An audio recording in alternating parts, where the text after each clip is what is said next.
ஏன்னா makeup artist அப்படின்னா ஒரு தப்பான பார்வை பிம்பம் வந்து தொடர்ந்து மேக்கப் ஆர்டிஸ்ட் கண்ணோட்டத்தில் வந்து இருக்குது. என்ன எதனால மேக்கப் ஆர்டிஸ்ட் அப்படின்னாலே ஒரு மாதிரியான எண்ணங்கள் வந்து மக்கள் மத்தியில் வருது? இதற்கு என்ன காரணம் நினைக்கிறேன்? இது ரியலி ரொம்ப அப்ரிஷியேட் பண்ணணும் இந்த கொஸ்டினுக்கு உங்களுக்கு. நான் வந்து இது வந்து சொல்லணுன்னா நான் வந்து கவர்மெண்ட் சைடில் தான் இதனுடைய தவறுகளை நான் வந்து சுட்டி காட்டுவேன். காரணம் என்னன்னா, இன்றைக்கி சொசைட்டியில் வந்து பொருளாதார ரீதியில் மிகப்பெரிய ஒரு பொருளாதாரம் வந்து நம்மளுடைய நாட்டுக்கு ஈட்டி கொடுக்கறது அழகு கலைத்துறை. இதில் மேக்கப் ஆர்டிஸ்டாக இருக்கட்டும், இல்லை பியூட்டிஷியன்ஸாக இருக்கட்டும், யாராக இருந்தாலுமே அவங்களுக்கு வந்து பார்த்திங்கன்னா ப்ராப்பர் அந்த ஒரு என்ன சொல்லுவாங்கன்னா போயிட்டாங்கன்னா ஏகப்பட்ட பிரச்சனைகள் அதையெல்லாம் சந்திச்சு தான் அவங்கள அழகுபடுத்துறாங்க. இந்த பிரச்சனையில் அட்வான்டேஜ் எது, டிஸ்அட்வான்டேஜ் எது? அட்வான்டேஜ்னு வந்து பார்த்தோம்னா, இன்றைக்கி பெண்கள் வந்து ரொம்ப ஏதாவது ஒரு விதத்தில் பாதிக்கப்பட்டுட்டாங்க, அவங்களுக்கு வந்து ப்ராப்பர் எஜுகேஷன் இல்லை, அந்த மாதிரி இருக்கும்போது அவங்க முதல் தேர்ந்தெடுக்கிற விஷயம் வந்து மேக்கப் ஆர்டிஸ்ட். ஏன்னா ஒரு மாதத்துலேயே அவங்க ஒரு மேக்கப்பை கற்றுக்குறாங்க, ஒரு மாதத்துலேயே ஃபேஷியல் கற்றுக்குறாங்க, நிறைய பேர் யூடியூப்பை பார்த்து கற்றுக்குறாங்க. ஸோ அதை கற்றுக்கிட்ட உடனே என்ன பண்ணுறாங்கன்னா, அவங்களுக்கு இன்றைக்கி எக்கனாமிக்கலாக எல்லாமே தேவைப்படுது. வேணும் அப்படின்னு சொல்கிறீங்க. இப்போ நீங்கள் ஒரு மேக்கப்புக்கு நீங்கள் போகிறீங்க, அந்த போய் இப்போ ஒரு 3 மணிக்கு மேக்கப் ஸ்டார்ட் பண்ண வேண்டிய இடத்துல அந்த இடத்துல வந்து அவங்களோட வீட்டில் வந்து சடங்கு சம்பிரதாயம்லாம் பண்ணணும், 1 hour லேட் ஆகும் அப்படின்னு சொல்கிறாங்க. 4 மணிக்கு அந்த பொண்ணு வந்து மேக்கப் பண்ணுறாங்க.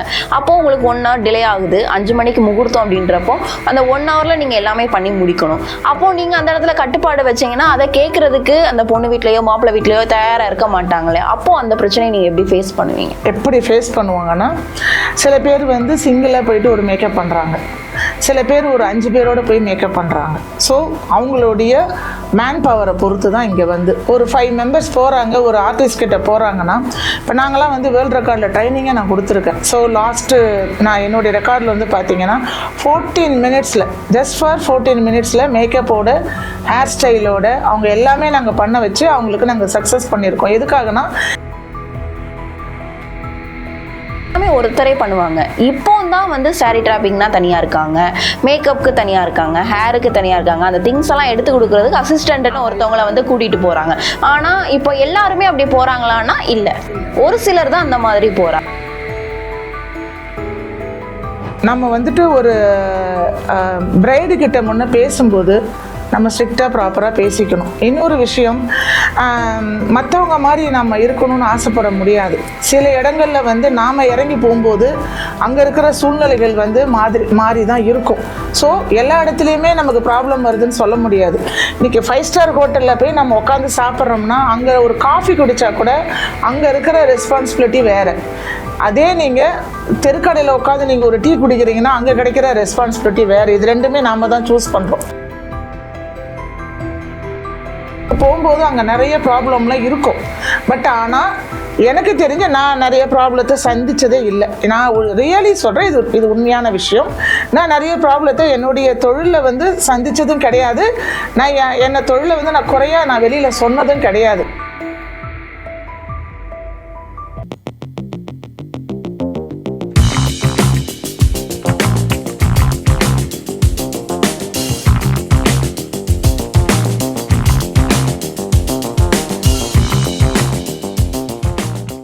யூ தமிழ் பாவை நேயர்களுக்கு வணக்கம். நான் உங்கள் பிருந்தா சங்கர். இன்று நம்மோடு சிறப்பு விருந்தினராக இணைந்திருப்பது all India goodwell hair and beauty association president மற்றும் ஃபவுண்டரா வந்து இருக்கிறாங்க சித்ரா குமரேசன் அவர்கள் தான் நம்மோடு இணைந்திருக்கிறார். வணக்கம் மேம். வணக்கம். எப்படி இருக்கீங்க? நல்லா இருக்கேன். மேக்கப் ஆர்டிஸ்ட் அப்படின்னாலே ஒரு பிம்பம் இருக்குது, அது உங்களுக்கே தெரியும். ஏன்னா நீங்களும் மேக்கப் இதில் வந்து அசோசியேட்டடாக இருக்கீங்க. ஏன்னா மேக்கப் ஆர்டிஸ்ட் அப்படின்னா ஒரு தப்பான பார்வை பிம்பம் வந்து தொடர்ந்து மேக்கப் ஆர்டிஸ்ட் கண்ணோட்டத்தில் வந்து இருக்குது. என்ன எதனால மேக்கப் ஆர்டிஸ்ட் அப்படின்னாலே ஒரு மாதிரியான எண்ணங்கள் வந்து மக்கள் மத்தியில் வருது? இதற்கு என்ன காரணம் நினைக்கிறேன்? இது ரியலி ரொம்ப அப்ரிஷியேட் பண்ணணும் இந்த கொஸ்டினுக்கு உங்களுக்கு. நான் வந்து இது வந்து சொல்லணுன்னா நான் வந்து கவர்மெண்ட் சைடில் தான் இதனுடைய தவறுகளை நான் வந்து சுட்டி காட்டுவேன். காரணம் என்னன்னா, இன்றைக்கி சொசைட்டியில் வந்து பொருளாதார ரீதியில் மிகப்பெரிய ஒரு பொருளாதாரம் வந்து நம்மளுடைய நாட்டுக்கு ஈட்டி கொடுக்கறது அழகு கலைத்துறை. இதில் மேக்கப் ஆர்டிஸ்டாக இருக்கட்டும், இல்லை பியூட்டிஷியன்ஸாக இருக்கட்டும், யாராக இருந்தாலுமே அவங்களுக்கு வந்து பார்த்தீங்கன்னா ப்ராப்பர் அந்த ஒரு என்ன சொல்லுவாங்கன்னா டேர்ம்ஸ் அண்ட் கண்டிஷன் இங்கே கிடையாது. ஸோ ரூல்ஸ் அண்ட் ரெகுலேஷன் இங்கே கிடையாது. யாரும் இங்கே கேள்வி கேட்கறது இல்லை. இப்படி தான் இருக்கணும், இப்படி தான் போகணும், இந்த வழிமுறையில் வரணும் அப்படின்ற மாதிரி இங்கே சொல்கிறதுக்கு ஆள் இல்லை. ஸோ இந்த படிப்புக்குன்னு ஒரு வரைமுறை இல்லை. ஸோ இன்றைக்கி 10 நாள் படித்தவங்களும் மேக்கப் ஆர்டிஸ்டாக தான் இருக்கிறாங்க.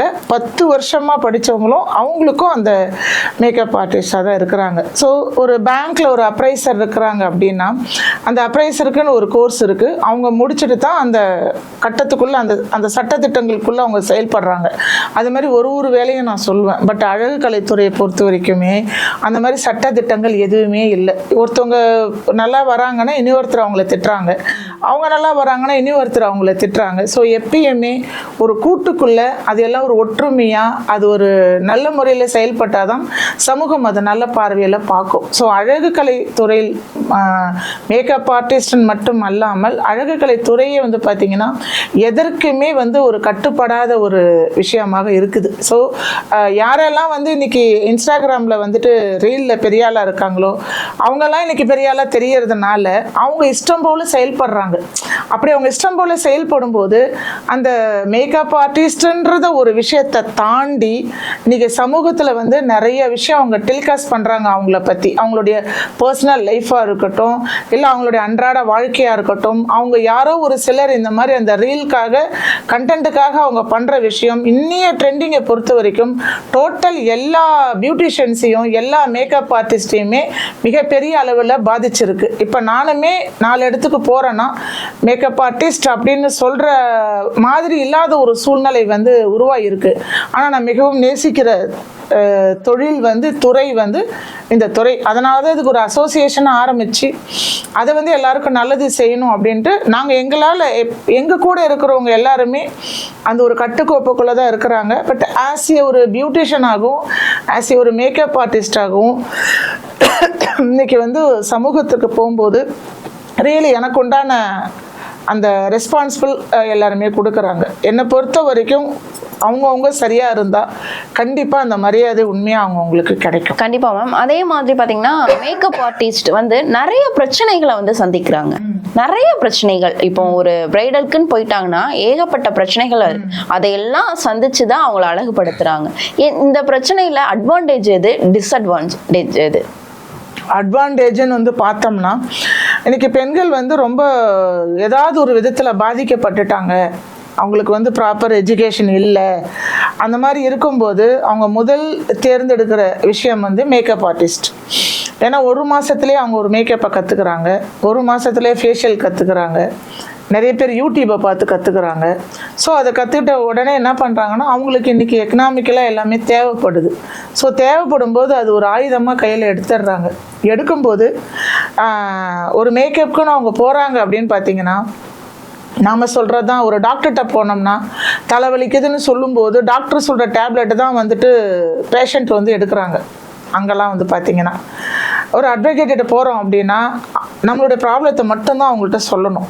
பட் சொல்யூஷன் அவங்க தான் நமக்கு சொல்லுவாங்க. ஆனால் மேக்கப் ஆர்டிஸ்ட்டோ இல்லை பியூட்டிஷியன்ஸ்கிட்டோ அப்படி கிடையாது. ஏன்னா இவங்க பொருளாதார ரீதியாக பாதிக்கப்பட்டிருக்கும் போது அதுதான் சொல்லிட்டேன் ஆரம்பமே, சட்டத்திட்டங்கள் இங்கே வந்து இவங்களுக்கு கிடையாது.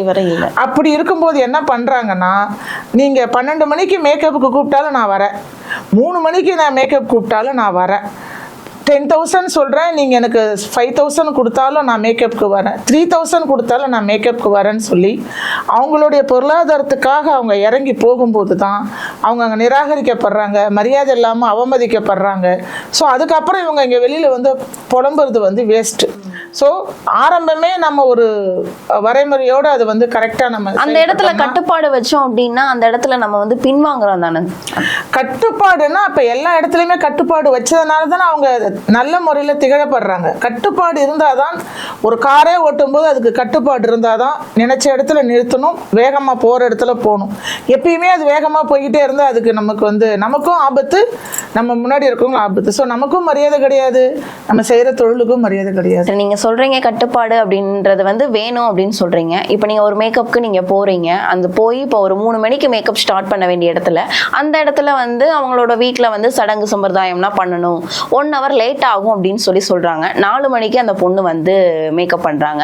அப்போ உங்களுக்கு 1 hour டிலே ஆகுது. 5 மணிக்கு முகூர்த்தம் அப்படின்றப்போ அந்த 1 hourல நீங்க எல்லாமே பண்ணி முடிக்கணும். அப்போ நீங்க அந்த இடத்துல கட்டுப்பாடு வச்சீங்கன்னா அதை கேட்கறதுக்கு அந்த பொண்ணு வீட்லயோ மாப்பிள்ளை வீட்லயோ தயாரா இருக்க மாட்டாங்களே. அப்போ அந்த பிரச்சனையை நீங்க எப்படி ஃபேஸ் பண்ணுவீங்க? எப்படி ஃபேஸ் பண்ணுவாங்கன்னா, சில பேர் வந்து சிங்கிளாக போயிட்டு ஒரு மேக்கப் பண்ணுறாங்க, சில பேர் ஒரு 5 பேரோட போய் மேக்கப் பண்ணுறாங்க. ஸோ அவங்களுடைய மேன் பவரை பொறுத்து தான் இங்கே வந்து ஒரு 5 members போகிறாங்க, ஒரு ஆர்டிஸ்ட் கிட்ட போகிறாங்கன்னா, இப்போ நாங்களாம் வந்து வேர்ல்ட் ரெக்கார்டில் ட்ரைனிங்கே நான் கொடுத்துருக்கேன். ஸோ லாஸ்ட்டு நான் என்னுடைய ரெக்கார்டில் வந்து பார்த்தீங்கன்னா 14 minutesல ஜஸ்ட் ஃபார் 14 minutesல மேக்கப்போட ஹேர் ஸ்டைலோட அவங்க எல்லாமே நாங்கள் பண்ண வச்சு அவங்களுக்கு நாங்கள் சக்ஸஸ் பண்ணியிருக்கோம். எதுக்காகனா இந்த மாதிரி இந்த டைமிங் ப்ராப்ளம் வரக்கூடாதுன்னு. ஸோ ட்ரைனிங் ப்ராப்பராக நம்ம எடுத்துகிட்டு பண்ணுற விஷயம் கரெக்டாக பண்ணோம்னா எனக்கு தெரிஞ்சு 20 minutes to 15 minutesல ஒரு மேக்கப்பே நம்ம நல்லா பண்ணிடலாம், ஒரு ஹேர் ஸ்டைல் நல்லா பண்ணிடலாம். சரி, ஓகே. நீங்க வந்து மேன் பவர்னு சொல்றீங்க இல்லையா? இப்போ முன்னாடிலாம் பாத்தீங்க அப்படின்னா மேக்கப்புக்கு ஒரு ஆள் இருப்பாங்க, அதாவது முன்னாடிலாம் எல்லாமே ஒருத்தரே பண்ணுவாங்க.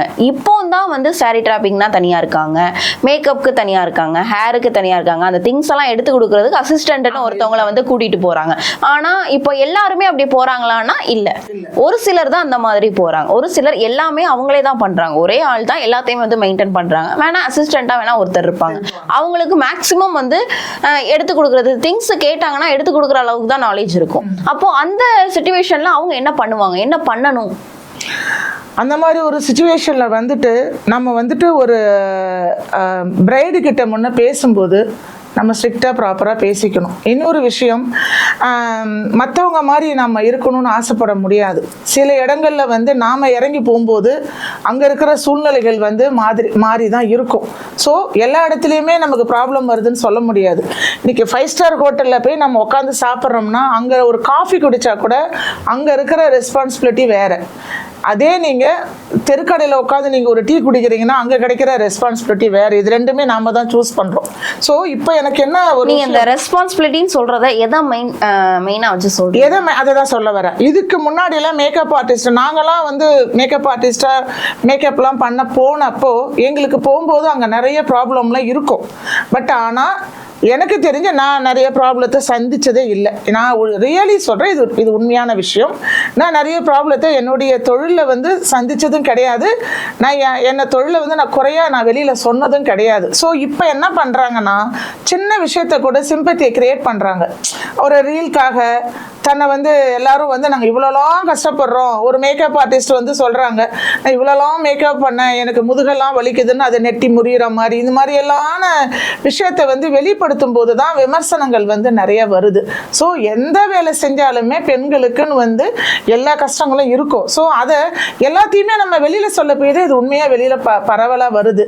எதை சொல்லணும் எதை சொல்லக்கூடாதுன்ற விஷயம் இன்னைக்கு வந்து சமூக வலைதளத்தில் இல்லாமல் போயிடுச்சு. எதை வேணாலும் சொல்லலாம், எதை வேணால் பப்ளிசிட்டிக்காக என்ன வேணால் பண்ணலான்றதான் வந்து ஒரு விஷயத்தை 10 விஷயமே மிகைப்படுத்தி பேசுகிறாங்க.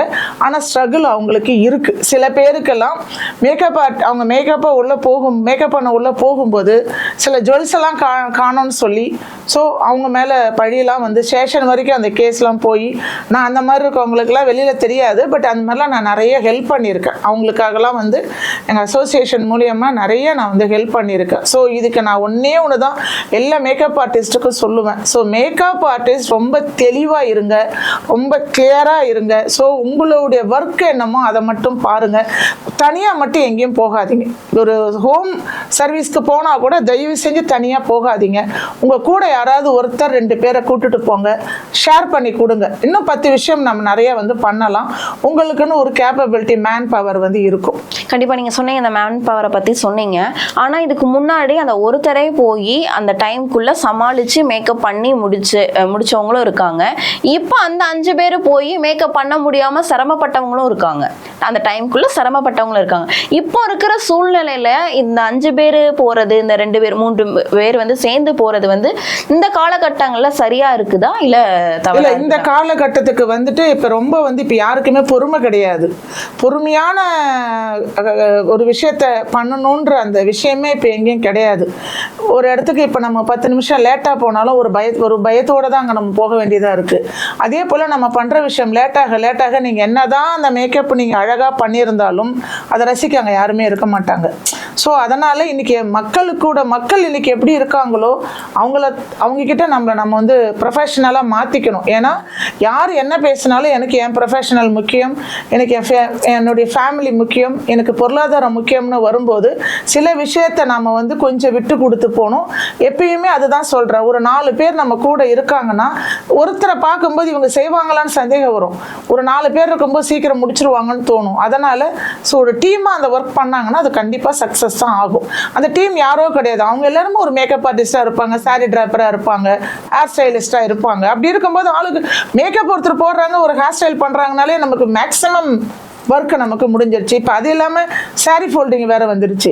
ஸோ அதை அப்படியே எடுத்து பின் பண்ணி விட்டாங்கன்னா வேலை முடிஞ்சது. ரியலி சொல்கிறேன், ஒரு மேக்கப்புக்கு 20 மினிட்ஸ் ஆகும். இதில் எங்கே மேக்கப் ஆர்டிஸ்ட் தப்பு பண்ணுறாங்க அப்படின்னா, இன்னைக்கு அவங்க வந்து 15,000 20,000 50,000 1 lakh அப்படின்ற மாதிரி மேக்கப்புக்கு அவங்க வந்து பிராண்ட் பண்ணிக்கிறாங்க. அதை வச்சு எக்கனாமிக்கலாக அந்த ஃபீஸை வந்து எக்ஸ்டெண்ட் பண்ணுறாங்க. அப்படி பண்ணும்போது அந்த 20 மினிட்ஸ் மேக்கப் பண்ணிட்டா யார் நமக்கு வந்து அவ்வளோ பணம் கொடுப்பாங்க? அப்போ நம்ம கொஞ்சம் நேரத்தை கடத்தலாமேன்னு அந்த மாதிரி மேக்கப் ஆர்டிஸ்ட் இருக்கிறாங்க.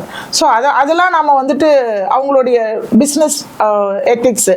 ஸோ அதை நம்ம எதுவுமே சொல்ல முடியாது வந்துட்டு. கண்டிப்பாக இப்போ நீங்கள் சொன்னீங்க அந்த வேரியேஷன் வந்து சொன்னீங்க. 15,000க்கு மேக்கப் பண்றவங்களும் இருக்காங்க, 50,000க்கு மேக்கப் பண்ண 1 lakh. இப்போ இவங்களுக்கு இல்லாம என்ன டிஃபரன்ஸ் இருக்குன்னு நீங்க நினைக்கிறீங்க? ரியலி எந்த டிஃபரன்ஸும் வந்து கிடையாது. ஸோ எல்லாமே மேக்கப்னு எடுத்துட்டா இன்னைக்கு நாங்கள் வந்து படிக்கும்போது எனக்கு ஸ்டார்டிங்கில் ஒரு ஹைலைட்டர்னு எனக்கு என்னன்னு தெரியாது. நான் சொல்றது 15 இயர்ஸ்க்கு முன்னாடி ஒரு ஹைலைட்டர்னு இப்போ யாராவது ஒருத்தர் நல்ல மேக்கப் போட்டிருப்பாங்க, அவங்கள்ட்ட அந்த ஹைலைட்டர் பேர் என்னடா அப்படின்னு என் ஃப்ரெண்டுங்கிட்ட கேட்டால் சொல்ல மாட்டாங்க வந்துட்டு. ஆனால் இன்னைக்கு அப்படி இல்லை. இன்னைக்கு இன்ஸ்டாவை ஓப்பன் பண்ணனா இன்ஸ்டா ட்ரெண்டிங் ஆனதே மேக்கப் ஆர்டிஸ்டால தான். இன்ஸ்டான்னு ஒரு ஆப் ட்ரெண்டிங் ஆனதே மேக்கப் ஆர்டிஸ்டால தான்.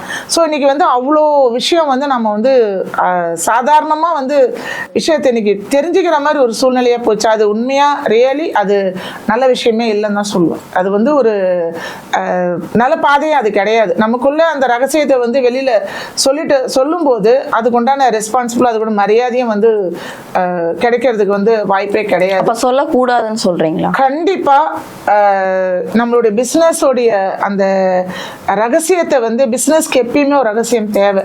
ஸோ அதை வெளியில சொல்லிட்டோம்னா அந்த இன்னைக்கு ஏன் மேக்கப் ஆர்டிஸ்ட் நிராகரிக்கப்படுறாங்கன்னா, இன்னைக்கு இன்ஸ்டா ரீலை பார்த்து யூடியூப்பை பார்த்து மேக்கப் ஆர்டிஸ்ட் ஆனவங்க நிறைய பேர் இருக்காங்க. எவ்வளோ பேர் இருக்கிறாங்க இன்னைக்கு வந்துட்டு. நாங்களாம் அப்பெல்லாம் வருத்தப்படுறோம். இப்போ அடடா தெருக்கு ஒருத்தர் தான் இருப்பாங்க, இப்போ தெருக்கே 4 பேர் 5 பேர் இல்ல, தெருவே மேக்கப் ஆர்டிஸ்டா தான் இருக்கிறாங்க. அது வேற விஷயம் வந்து நான் தப்பா சொல்லல. பட் இன்னைக்கு எல்லாமே ஈஸியா வந்து அவங்க ஈஸியா லேர்ன் பண்ணிக்கிற ஒரு தொழிலா போயிடுச்சு. அதே போல வந்துட்டு ப்ராடக்ட் வந்து இந்த ப்ராடக்ட் எங்க கிடைக்கும்னு முன்னாடி தெரியாம இருந்தது. ஸோ இப்போ ஆன்லைன்ல இருந்து எல்லாமே வந்துடுச்சு. அதுக்கப்புறம் பாத்தீங்கன்னா ஒரு மால்லையுமே வந்து இந்த ப்ராடக்ட்ஸ் வந்து அவங்களே கூப்பிட்டு டெமோ பண்ணி கொடுக்க ஆரம்பிச்சிட்டாங்க. ஒரு டைம்க்கு 2 டைம் 3 டைம் போடும்போது எனக்கு தான் இது தெரியுது, நீ என்ன ஒரு பெரிய ஆளான்ற மாதிரி அவங்கள பார்க்க ஆரம்பிச்சிட்டாங்க வந்து. அது ஒரு ரீசன் வந்துட்டு.